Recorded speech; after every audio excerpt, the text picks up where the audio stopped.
Hello everyone, welcome on my YouTube channel Aradhyan's Tutorial Hub.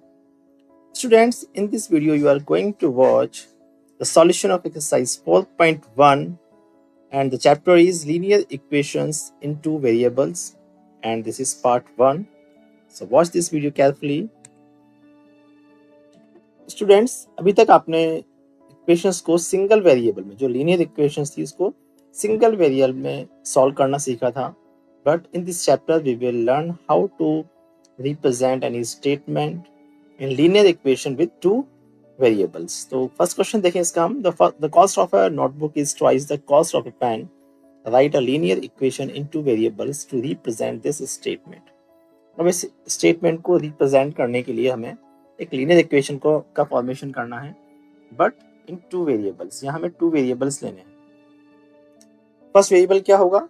Cost of notebook and second variable is cost of a pen. यानी एक की जो cost है उसको हम x और दूसरे को हम क्या मान सकते हैं y. Okay, so let the cost of the notebook is x and the cost of the pen is y. यहाँ हमने क्या किया? Cost of the notebook is x. जो notebook थी उसकी cost को हमने x मान लिया and the cost of pen is y और pen की cost को हमने y assume कर लिया. So they are two variable x and y. Now we are going to form the equation for this statement. Okay, so according to the question क्या कहता है मतलब the cost of notebook is twice the cost of a pen. यानी जो notebook की cost है वो pen की cost की twice means उसकी just double है. तो हम इसे वो कैसे लिखेंगे equation के फॉर्म में? The cost of the notebook is twice the cost of the pen. ये तो स्टेटमेंट हमें दे ही रखा है. So the cost of the notebook is equal to 2 into cost of the pen. Means ये जो लैंग्वेज में जो स्टेटमेंट हमें दिया गया था the cost of the notebook is twice the cost of the pen. यानी पेन की कॉस्ट की क्या है ये डबल है. तो हमने इसको इक्वेशन फॉर्म में लिख दिया the cost of notebook is equal to twice 2 into cost of the pen. अब cost of the notebook क्या है x. तो इस स्टेटमेंट को भी हम किससे रिप्लेस कर देंगे x से. Then x equal to 2 into the cost of the pen क्या है y. It means x equal to 2 into y. और सिंपली से हम लिख सकते हैं x equal to 2y. और इसे हम जो लीनियर इक्वेशन टू वेरिएबल्स जो हमारा जो तरीका होता है इसको रिप्रेजेंट करने का उसके लिए हम क्या करेंगे 2y को किधर लेकर आएंगे हम लेफ्ट साइड पर. तो ये जो पॉजिटिव है नेगेटिव हो जाएगा नहीं x minus 2y equal to और यहाँ पर क्या रह जाएगा 0. इस फॉर्मेट में इसको हम रिप्रेजेंट कर सकते हैं. This is our answer. Okay, next question is express the following linear equations in the form ax by plus c equal to 0. ये लीनियर इक्वेशन जो टू वेरिएबल वाली लीनियर इक्वेशन होती है उसको रिप्रेजेंट करने का जो मेथड है जिसका फॉर्मेट है वो क्या है ax. यहाँ पर a क्या है कोएफिशिएंट है x के जो कि x वेरिएबल है एंड y वेरिएबल है इसका कोएफिशिएंट क्या है b एंड प्लस सी. यहाँ को ये वेरिएबल की कांस्टेंट वैल्यू हो सकती है. ओके, सी यहाँ पर क्या है कांस्टेंट वैल्यू है इक्वल टू 0. तो हमें इस फॉर्मेट में ही जो हमें लीनियर इक्वेशन दी गई है उनको रिप्रेजेंट करना है and indicate the values of A B and C in each cases. और हमें बताना है कि ए बी सी की क्या वैल्यूज है. ओके, तो फर्स्ट क्वेश्चन है 2x plus 3y equal to 9.35 बार. ठीक है, तो हमें यहाँ क्या करना होगा सिंपली ये जो कांस्टेंट वैल्यू है इसे किधर लेकर जाएंगे हम लेफ्ट हैंड साइड पर लेकर जाएंगे. तो ये माइनस की हो जाएगी और यहाँ क्या रह जाएगा 0. ओके, तो हम इसे लिख सकते हैं 2x plus 3y. ये तो एज इट इज रहेगा और ये क्या हो जाएगा माइनस का हो जाएगा ये इक्वल टू 0. तो यहाँ पे आप देख सकते हैं कि ये जो फॉर्मेट है कौन सा फॉर्मेट है ये x plus by plus c equal to 0. इस फॉर्मेट में हमने इस क्वेश्चन को इस एक्सप्रेशन को इक्वेशन को हमने ऐसा लिख दिया है. ठीक है, यहाँ हम देखें 2x. तो यहाँ पर देखिए अब हमें लिखना था क्योंकि यहाँ पर जो फॉर्मेट था वहां पर सब जगह क्या था प्लस था लेकिन यहाँ पर हमें इस इक्वेशन में माइनस भी मिल रहा है. तो हम इसे इस फॉर्मेट में लिखने के लिए क्या कर सकते हैं इस जगह प्लस लगाकर और जो माइनस वाली वैल्यू है ब्रैकेट के अंदर मेंशन कर दें. ठीक है, तो यहाँ हम देख सकते हैं कि जो x है और x किससे मल्टीप्लाई होगा a से. इट मींस a की वैल्यू क्या हो जाएगी 2 by तो यहाँ पर b क्या होगा 3 एंड c प्लस c है तो प्लस यहाँ पर है। अब c क्या होगा जो नेगेटिव में वैल्यू है माइनस 9.35 बार। तो हम लिख सकते हैं a equal to 2 b equal to 3 and c equal to minus 9.35। This is our answer. Okay, इसी का सेकंड पार्ट है x minus Y upon 5 minus 10 equal to 0। ये ऑलरेडी इस फॉर्मेट में है, इसको थोड़ा सा हम और लिख सकते हैं जहां पर हम x y को थोड़ा सा सेपरेट लिखेंगे। यानी x को हमने किससे मल्टीप्लाई किया 1 से, क्योंकि x किससे मल्टीप्लाई होता है a से। इट मींस यहाँ पर x है तो ये 1 से मल्टीप्लाई हो रहा है। यहाँ फिर हमें प्लस लिखना है। इट मींस जो माइनस वाली वैल्यू है उसको हम ब्रैकेट में लिख देंगे, माइनस को हम ब्रैकेट के अंदर लेंगे।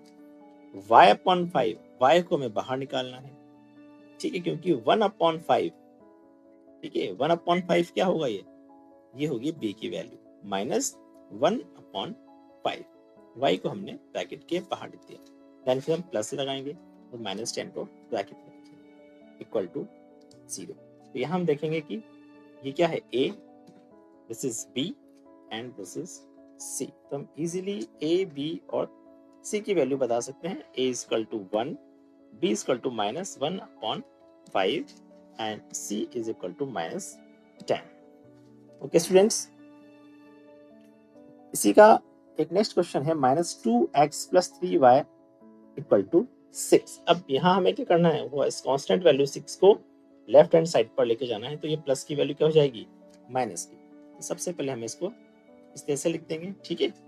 हमने क्या किया 6 को लेफ्ट हैंड साइड पर लेकर आ गए और कोई चेंजेस नहीं हुआ है अभी। ओके, अब यहाँ हम क्या करेंगे, इस इक्वेशन में से a, b एंड c की जो वैल्यूज को सेपरेट कर लेंगे, उसको ब्रैकेट में हम मेंशन करेंगे। Okay, like this minus 2x, here minus 2 is the value of a and into x, here 3 is the value of b, by plus minus 6 को हमने ब्रैकेट में सेपरेट लिख दिया है। Okay, this is the value of c। So simply we can say a is equal to minus 2 and b is equal to 3 and c is equal to minus 6. Okay students, now next question is x equal to 3y. Here simply transpose this 3y to the left side and we'll get x minus 3y equal to 0. ठीक है, 3y left side में जाएगा तो minus का हो जाएगा और यहाँ क्या रहेगा 0। अब यहाँ x है, y है एंड यानी ax by, यहाँ पर c नहीं है तो c को हम, इट मींस यहाँ c नहीं है, it means the value of c is 0। तो हम यहाँ पर 0 को ऐड कर सकते हैं, ठीक है। माइनस 3y यहाँ पर क्या होगा, इसको हमने ब्रैकेट में सेपरेट कर लिया और यहाँ पर प्लस कर दिया है हमने, ठीक है। यानी हमारा जो फॉर्मेट है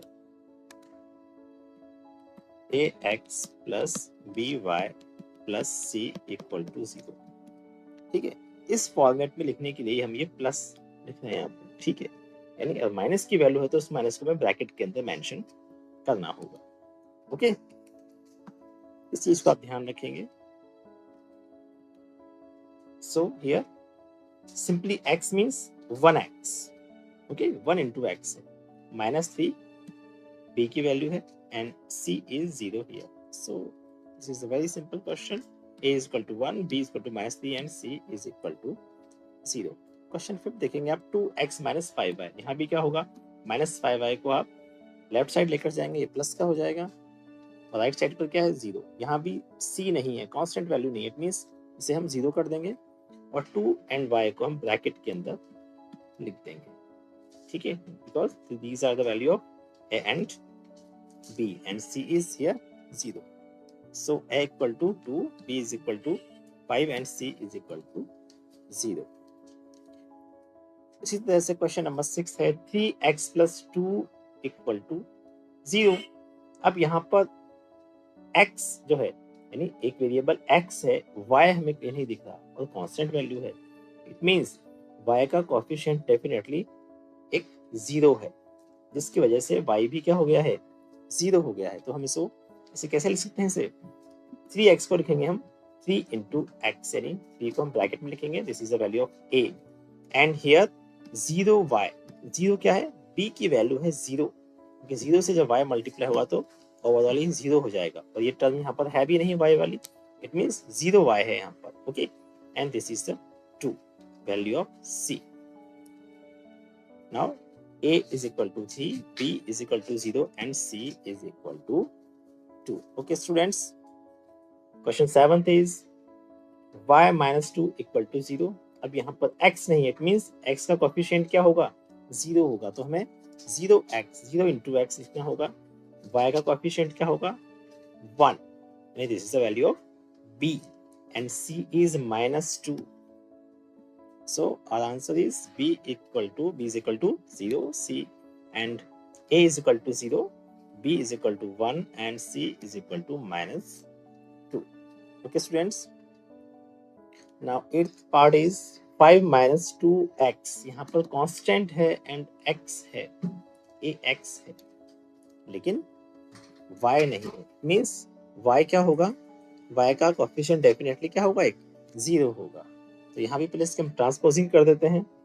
2x को हम लेफ्ट साइड लेकर जाएंगे तो ये माइनस का हो जाएगा, -2x, y ऑलरेडी यहाँ पर है ही सही, प्लस y. और अब नेक्स्ट स्टेप में हम क्या करेंगे, 0 इंटू y, यानी जो उसकी सेकेंड टर्म है इसको हम लिखेंगे 0 इंटू y.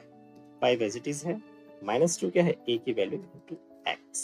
तो यहाँ से हमें a, b एंड c तीनों वैल्यू हमें इजीली यहाँ पर मिल जाएंगे. ओके स्टूडेंट्स, यहाँ से आपने देखा कि हमने किस तरह से बहुत इजीली 2 वेरिएबल में जो इक्वेशंस को रिप्रेजेंट करना, वहाँ से a, b एंड c की वैल्यू को फाइंड करना बहुत आसान था.